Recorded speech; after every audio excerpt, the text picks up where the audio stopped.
കേരളത്തിലെ ട്രെയിനുകളിലെ യാത്രാ ദുരിതത്തിന് പരിഹാരം കാണണമെന്നാവശ്യപ്പെട്ട് ഡിവൈഎഫ്ഐ സംസ്ഥാന വ്യാപകമായി പ്രതിഷേധം സംഘടിപ്പിച്ചു. വിവിധ ജില്ലാ കേന്ദ്രങ്ങളിൽ നിന്നും റെയിൽവേ സ്റ്റേഷനുകളിലേക്കാണ് പ്രതിഷേധ മാർച്ച് നടത്തിയത്. പാലക്കാട് റെയിൽവേ സ്റ്റേഷനിലേക്ക് നടത്തിയ മാർച്ച് സംസ്ഥാന പ്രസിഡന്റ് വി വസീഫ് ഉദ്ഘാടനം ചെയ്തു.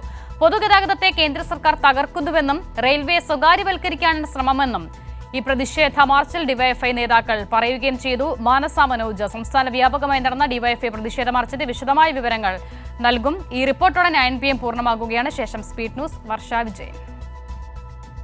അസിത, കേരളത്തിലെ ട്രെയിൻ യാത്രക്കാർ നിലവിൽ വലിയ ബുദ്ധിമുട്ട് ആണ് നേരിടുന്നതെന്നും അതോടൊപ്പം തന്നെ വന്ദേ ഭാരത് ട്രെയിൻ ഉൾപ്പെടെ വന്നപ്പോൾ മണിക്കൂറുകളോളമാണ് മറ്റു ട്രെയിനുകൾ പിടിച്ചിടുന്ന അവസ്ഥയും അതേസമയം തന്നെ ചില യാത്രക്കാർ ബോധം കെട്ട് വീഴുന്ന സ്ഥിതിയൊക്കെയും കഴിഞ്ഞ ദിവസം റിപ്പോർട്ട് ചെയ്യപ്പെട്ട സാഹചര്യത്തിലാണ് ഇത്തരം പ്രശ്നങ്ങൾക്ക് അടിയന്തര പരിഹാരം കാണണമെന്നാവശ്യപ്പെട്ട് കേന്ദ്ര സർക്കാരിനോട് ആവശ്യപ്പെട്ട ഡിവൈഎഫ്ഐ സംസ്ഥാന വ്യാപകമായി ഇന്ന് പ്രതിഷേധ മാർച്ച് നടത്തിയത്. വിവിധ ജില്ലാ കേന്ദ്രങ്ങളിൽ നിന്നും റെയിൽവേ സ്റ്റേഷനിലേക്കായിരുന്നു മാർച്ച് നടത്തിയത്.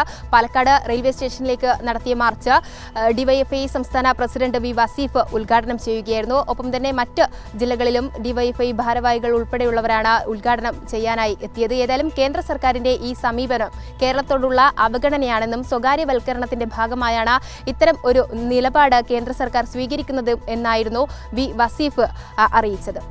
വെട്ടിച്ചുരുക്കി ട്രെയിനിന്റെ ബോഗിയുടെ എണ്ണം ചുരുക്കി സാധാരണക്കാരന് യാത്ര ചെയ്യാനുള്ള സൗകര്യങ്ങൾ, അവന്റെ യാത്രാ അവകാശത്തെ നിഷേധിക്കുകയാണോ ഈ കേന്ദ്ര ഗവൺമെന്റ്? രാജ്യത്താകമാനം നിങ്ങൾക്കൊരു നയമുണ്ട്.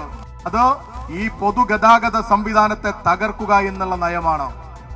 എല്ലാം അദാനിമാർക്ക് കൊടുക്കുന്ന, അംബാനിമാർക്ക് കൊടുക്കുന്ന, ടാറ്റമാർക്ക് കൊടുക്കുന്ന ഒരു നയം നിങ്ങൾക്കുണ്ട്. ആ നയം ഈ റെയിൽവേയിലും നടപ്പിലാക്കുക എന്നുള്ളത് തന്നെയാണ് നിങ്ങളുടെ ഒരു മുഖ്യ അജണ്ട.